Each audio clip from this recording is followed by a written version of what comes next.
Hey everybody, it's Mike here from The Art of Guitar. I did a video a few weeks ago about the American version of the Fender Acoustasonic guitar. And in the video, I talked about the things I didn't like about it, and one of the features actually made me send it back, and that was the charging port that it has. It's a micro USB port, and being old school, I really didn't like the idea of having to charge my guitar in order to play it. I really just wanted the 9-volt battery option. So I did some research, and I found out that the Mexican version of that guitar has that option. And so I sent the American version back, and I got the Mexican one about a week later. And I promised I'd do a video on it really quick, and it was going to be sort of a review of it, but this is actually going to turn more into how I modified it in order to make it more of what I want. And I think a lot of you guys are going to kind of laugh at me for doing this, but let me show you what I mean. So in the first video, there were a lot of people in the comment section that commented on how much they hated the way the Acoustasonic looked. And I have to say that I agree with them. I'm not really too thrilled about the overall way it looks. It's decent as far as the shape goes, but for some reason for me, the little hole in the middle, it's supposed to be like the sound hole, even though when you listen to it, you don't hear much sound coming out of it. It just makes it look kind of goofy. It makes it look a little bit cheap to me. I ended up going with the black one for the Mexican model, and I got this guitar because I'm going to be playing in a duo project that we're going to be doing 3-hour concerts. We're going to be sitting the whole time, and I just thought holding a full-size acoustic was going to be, too bulky. So I wanted to go with this because it's going to be a sleeker option, and it's still going to have that acoustic guitar sound, as well as an electric guitar sound too. It's sort of a hybrid guitar. Now, I wasn't going to let the fugliness of this guitar stop me from playing it on stage. You know what I mean? I can't let my vanity take over that much. But I really wished I could fix it up so it didn't look so goofy. And in my mind, right before I fell asleep, I had a vision, and I pictured the front of the guitar being completely black instead of having that little goofy sound hole in it. And then reality kind of kicked in. I'm like, I'm not going to go and modify this guitar to be like that. That's got to be really expensive if it's even possible. So then I came up with a really goofy idea, and I thought, what if I just got a big black sticker and put it over the top, like a round one. Now give it a chance before you laugh at that idea, because I laughed at the idea first of all. I ordered a pack of these round black stickers, and they ended up sending me 100 of them because that's what came in the pack. Whenever you order online, it's hard to get 1 or 2 of these things. So I got 100 of them. I slapped the first one on, and I had it crooked, so I threw that one away. The next one I accidentally folded a little bit. It was crumpled up, so I threw that one away. It took me 5 of these things before I finally got it on right. So before I show you, here's what it looks like normally. It's just a goofy little hole, isn't it? Plus, I feel like if you drop your pick in that, you're never getting it back. It's like the Sarlacc pit or something. Okay, let's take a look at my guitar now with the modification, the 10-cent modification. Okay, here it is. Way better, right? I should say it was a 50-cent modification because it took me 5 stickers to get it right, but I was happy with the result. So it basically kind of blends into the black of the body. It's a little glossier and darker, so you do see it when the light hits it and stuff. But I think this is a huge improvement over having that little hole. Plus, it's covering up the hole, so I won't be able to drop my picks into it. I added another modification too, since I'm going to be playing it, holding it like this. This is how I play on stage when I sit down. If I play like this, I twist funny, and it kind of hurts my back after a while. So 3 hours of playing, this is going to be my option. This is how I do it. So what I did was I took some rubber strips, and I just basically glued them to the sides of this guitar.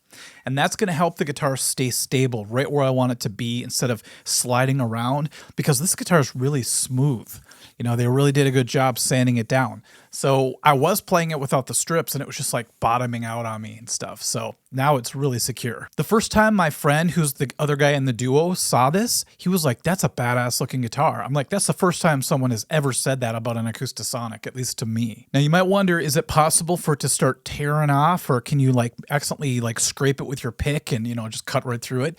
It's possible, but it hasn't happened yet. And I've had a couple of rehearsals already, really long rehearsals. So I don't foresee any issues in that department. But if I do end up having a problem, it's not a problem because I have 95 more of these stickers that I can use. I wish everything in life was that easy to fix. So now that I got it to look a little bit more like how I want it to look, I thought, all right, what about the sound? Is the sticker going to affect the sound at all? And we, like I said, practiced with it a few times, and it sounded just the same. It sounded just fine. So I will plug it in, and I'm going to talk about one other issue that I had with this guitar, but I'll talk about it when we get to it in the sound section. So real quick, if you look at the back, there's that nice battery compartment that I was looking for in the American version that they didn't have. So that made me happy to see that. So this is a great looking guitar, especially after the modification. So this will be kind of a mini review when it comes to the actual sound of the guitar. The American model had a 5-way switch, so it had more sound options. This has a 3-way selector switch. Each one's a different voicing. I'll talk about them as we go along. And then we have a volume dial and a blend dial, or blend knob, I should say. Each one of the selections on the 3-way toggle switch has 2 different sounds, 2 voicings. And with the blend knob, you could, obviously blend them together if you want to. But I'm gonna go pretty hardcore one way and the other so you can really hear the differences. So this is gonna be the front position of the toggle switch. This is gonna be the acoustic section. And that's mainly what I'm gonna be using this guitar for. I realize that I'm actually gonna bring a real electric to my gigs, just to play on the electric tunes, but I still wanna use this for the acoustic just because I don't wanna have the bulkiness like I said. So here's the acoustic.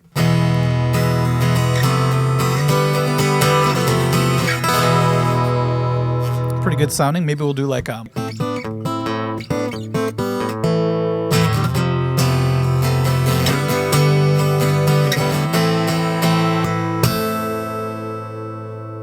it's Rhiannon modified so I don't get any copyright issues. Okay, so that's the one side of the guitar dial.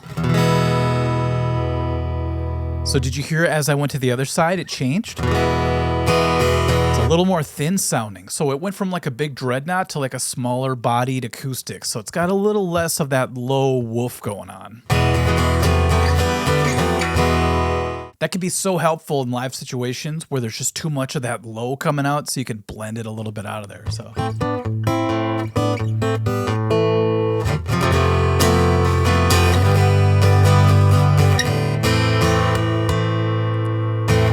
Once again, here's the fatter sound.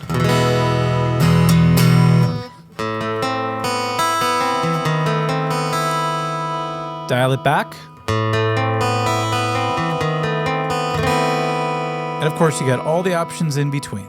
Now let's go to the middle selection here, second selection. So with this, you get the acoustic and the electric blend together. So you get a little bit of a Telecaster thing in there too, which adds a little bit of mid-range. So you get like a...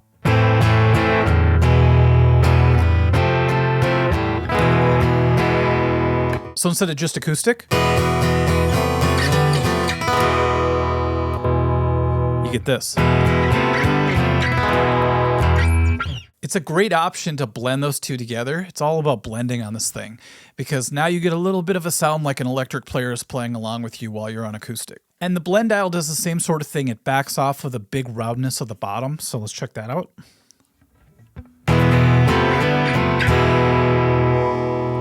So it got pretty thin.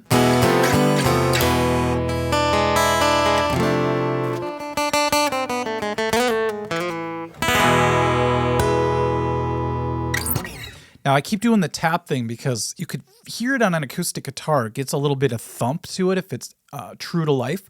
So I keep testing it with that. Okay, so that's a great in-between. That's why it's in the middle there. Now let's go to the other issue I had with this particular guitar. I don't think all of them are like this.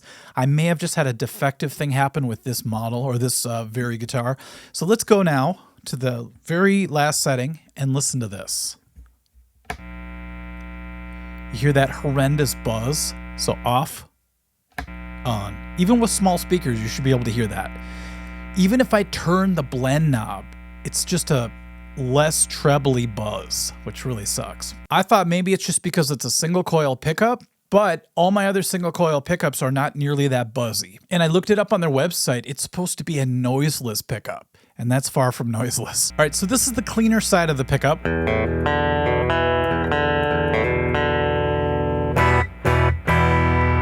If I change the dial,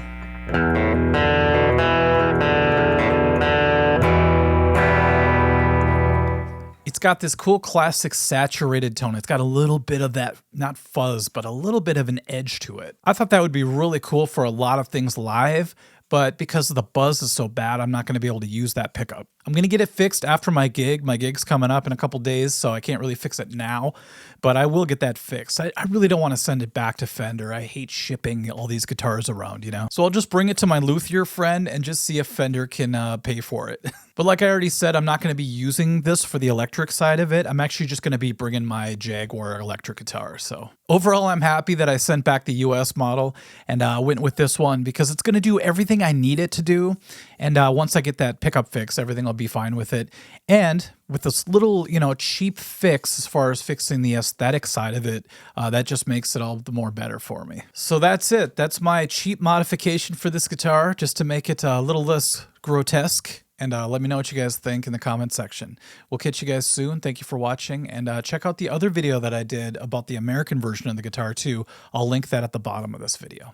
Okay, thanks everyone. Bye-bye.